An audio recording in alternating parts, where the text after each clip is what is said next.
What's up, everybody? Damon here with my good friend Greg. We're at PAX East 2014. We just saw The Evil Within, upcoming survival horror game from Shinji Mikami, creator of Resident Evil. Reactions are mixed among the IGN crew that was there. Would you agree with this, Greg? 100%, Damon. Yeah, you saw it, I saw it, Marty saw it, Mitch saw it, and not a lot of people saying it's an amazing game so far. Whoa, now wait, hold on here. What do you think the viewers out there want? The good news or the bad news first? Let me start. Let me start. I was not as down on this game. I'm actually excited to play this game. I do want to play this game. If you are an old school survival horror fan, if you're a Resident Evil fan, know that it does give off a Resident Evil vibe. Yes, for sure. The first part of the demo that we saw, you're sort of like, it's a psychological horror game, right? So he's like in this city up in the sky that's like falling apart, and sections of the road are like being ripped out into this ahead, above your head, and there's like zombie type enemies that you're fighting, right? Then you have to burn their bodies when they're done, or else they'll come back, presumably. So I liked all that. It definitely gives off an old school Resident Evil vibe. It's very gory in like a fun way. I'm an old school horror movie fan. I like fun gore stuff.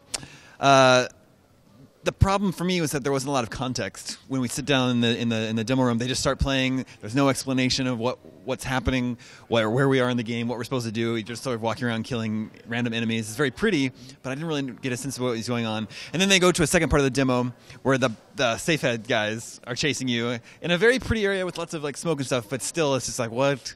I don't really know what's going on, other than sort of reminds me of Resident Evil. Yeah, 7 years in the business here, Damon, doing this for IGN, and it's one of the most awkward demos I've ever been a part of. And like that, what you just described is everything I know about The Evil Within.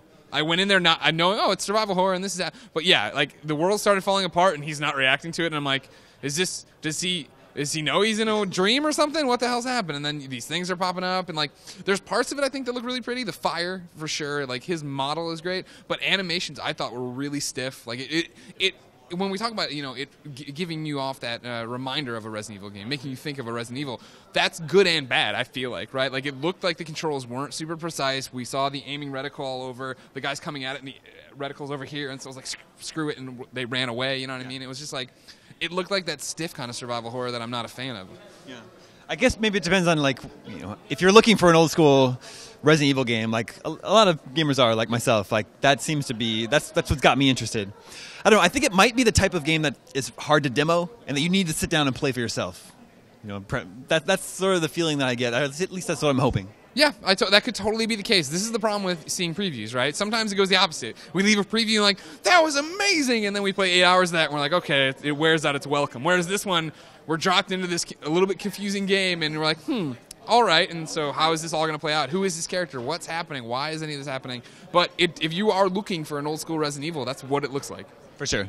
Well, The Evil Within is out this summer in August, I believe, so you won't have to wait too long to find out how it turned out. For more on The Evil Within and for more from PAX East 2014, stay tuned, IGN.